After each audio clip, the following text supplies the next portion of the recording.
Science and technology questions విషయానికి వస్తే ఈ సంవత్సరం చాలా కాంప్లెక్స్ చేశారు.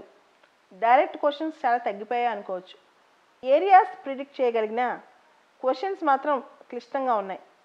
ఏరియాస్ అంటే nano technology regular question, gene editing regular question, artificial intelligence, drone technology, biofuel policy, ఇలా చాలా అంశాలు మనకి వార్తల్లో ఉన్నా కానీ క్వశ్చన్కి వచ్చేటప్పుడు మాత్రం క్వశ్చన్ బాగా క్లిష్టతరం చేశారని చెప్పొచ్చు.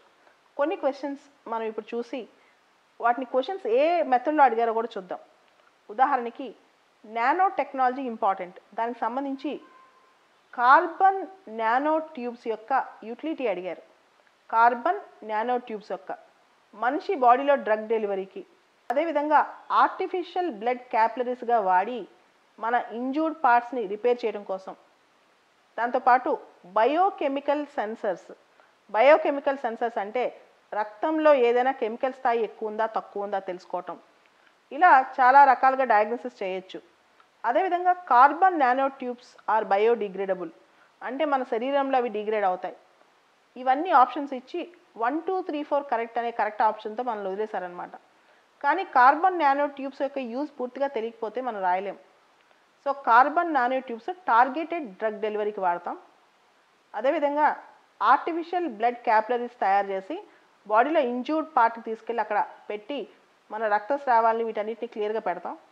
తర్వాత బయోకెమికల్ సెన్సర్స్ అంటే రక్తంలో ఏదైనా ఒక కెమికల్ స్థాయి ఎక్కువ ఉందా తక్కువ ఉందా ఇలా డయాగ్నోస్ చేయడానికి పెడతాం. తర్వాత కార్బన్ నానో ట్యూబ్స్ బయోడిగ్రేడబులా కాదా. సో కార్బన్ నానో ట్యూబ్స్ మీద పూర్తి స్థాయి సమాచారం ఉంటేనే మనం 1, 2, 3, 4 కరెక్ట్ అని, ఎందుకంటే ఆప్షన్స్ బాగా కన్ఫ్యూజన్గా ఉన్నాయి. కింద ఈ 4 కరెక్ట్ ఉన్నాయని చెప్పుకోవడం అనేది చాలా కష్టం అవుతుంది అనమాట. అదేవిధంగా 2 సంవత్సరాల క్రితం డ్రోన్ పాలసీ అని చెప్పి మనకు ఒక పాలసీ వచ్చింది. ఈ డ్రోన్ పాలసీలో అసలు డ్రోన్స్ వల్ల ఉపయోగాలు ఏంటి, ఇప్పటి వరకు డ్రోన్స్లో ఎలాంటి ప్రయోగాలు చేశారు. ఒకటి, వాళ్ళు ఇచ్చిన ఆన్సర్స్లో స్ప్రేయింగ్ పెస్టిసైడ్స్ అనే క్రాప్ ఫీల్డ్, పంటల మీద పెస్టిసైడ్స్ చల్లటం. రెండోది inspecting the craters of active volcanoes పైన క్రేటర్స్ అవి ఏ స్థితిలో ఉన్నాయో ఇన్స్పెక్ట్ చేయటం. మూడోది collecting breath samples from spouting whales for DNA analysis. Whales ఉంటాయి కదా, వేల్స్ పైకొచ్చి నీరు చిమ్మినప్పుడు వాటి దగ్గర సెలవా కలెక్ట్ చేసుకుని వాటి డిఎన్ఏ అనాలిసిస్ చేయటం. యాక్చువల్గా ఈ 3 ఫంక్షన్స్ ఇప్పటి వరకు సక్సెస్ఫుల్గా డ్రోన్ టెక్నాలజీ ద్వారా చేయగలిగామన్నమాట. మీ అందరూ తెలుసు, పెళ్ళిళ్ళు అది ఫొటోస్ కూడా ఇప్పుడు డ్రోన్స్, చిన్న సైజ్ డ్రోన్స్ వాడుతున్నారు. ఇవే కాకుండా ఇప్పుడు డ్రోన్స్కి ఒక పాలసీ వచ్చింది భారతదేశంలో. ఈ పాలసీ ప్రకారం భారతదేశంలో సక్సెస్ అవుతున్నాం, ఇంకా ముందుకెళ్తున్నాం. దాంతోపాటు దేశంలో విదేశీయంగా కూడా డ్రోన్ టెక్నాలజీ ఇలాంటి వాటికి వాడుతున్నారు. దీనికి సంబంధించి మనకు పూర్తి స్థాయి సమాచారం సేకరించాలన్నమాట. తర్వాత ఇంకొక క్వశ్చన్ వచ్చింది. The experiment will employ a trio of spacecraft flying in formation in the shape of an equilateral triangle that has sides 1 million kilometers long with laser shining between the craft. So దీని మీద first మనకు తెలియాల్సింది ఏంటంటే, ప్రతి సంవత్సరం gravitational waves మీద question వస్తుంది. Last 5-6 ఏళ్ళ నుంచి రెగ్యులర్ మనకు క్వశ్చన్ కనపడుతుంది. ముందుగా లీసా అనేది తెలియాలి. What is LISA? Laser interferometer space antenna. ఇప్పుడు ఈ ఎవాల్వ్డ్ లీసా అనేది మన గ్రావిటేషనల్ వేవ్స్కి కనుక్కోవడానికి అనమాట. గ్రావిటేషనల్ వేవ్స్ని కనుక్కోవడానికి అంతరిక్షంలో ఏర్పాటు చేసిన స్పేస్ క్రాఫ్టే లీసా పాత్ ఫైండర్. దానిలో అడ్వాన్స్డ్ వర్షన్ ఎవాల్వ్డ్ లీసా అనమాట. త్రిభుజాకారంలో 3 స్పేస్ క్రాఫ్ట్స్ని అమర్చి దాని ద్వారా గ్రావిటేషనల్ వేవ్స్ సంబంధించిన పరిశోధనలు చేస్తారనమాట. దీనికి సంబంధించిన ప్రశ్న అడిగారు. సో ఇది బాగా చదువుకున్న వాళ్ళు కూడా కొంచెం కష్టమైన క్వశ్చన్, కాకపోతే ఆన్సర్ చేయగలటం. చాలామంది లీసా పాత్ ఫైండర్ అని దీనికి ఆన్సర్ పెట్టారు, కానీ దాని అడ్వాన్స్డ్ థింగ్ ఎవాల్వ్డ్ లీసా అనమాట. Answer evolved Lisa. ఇది కొంచెం టఫ్ క్వశ్చన్ అని చెప్పొచ్చు సైన్స్ అండ్ టెక్నాలజీలో. తర్వాత జీన్ ఎడిటింగ్ సంబంధించిన క్వశ్చన్స్ లాస్ట్ 2-3 years నుంచి చాలా వస్తున్నాయి. బయోటెక్నాలజీకి జీన్ ఎడిటింగ్ సంబంధించిన questions. So last year CRISPR-Cas9 మీద క్వశ్చన్ వచ్చింది, లాస్ట్ 2 years బ్యాక్. అయితే ఇక్కడ జీన్ ఎడిటింగ్ మీద ఈసారి వచ్చిన క్వశ్చన్ కొంచెం కష్టంగా ఉందనే చెప్పొచ్చు.